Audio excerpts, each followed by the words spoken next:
танаас ийм асуулт асуул яг. Та өнгөрснөр очвол юу хийх вэ? За би хэд хэдэн хүний хариултыг сонсч байсан. Ер нь хүмүүс тэгж хариулдаг.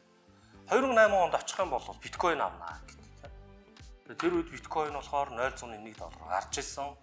Одоо болохоор $100,000 давсан байж.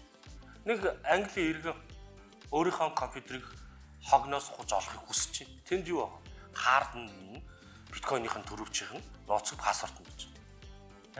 Энд 8,000 биткойн байх. Тэгээ энийг саяхан ухахын тулд хүсэл тавиад дахиад хүсэлт нь канцелэгдсэн. Одоогийн мөнгөөр 8,000 биткойн хэдэн доллар вэ? Ийм мөрөөдөл. Тэгвэл энийг бид нар мөрөөдөхгүй яг одоо энийг хэрэгжүүлэх хэрэгтэй. Өнөөдрийн үн $82,000. Энэ дахиад ч үснэ. Тэгвэл та энийг таамаглаж суух нь чухал.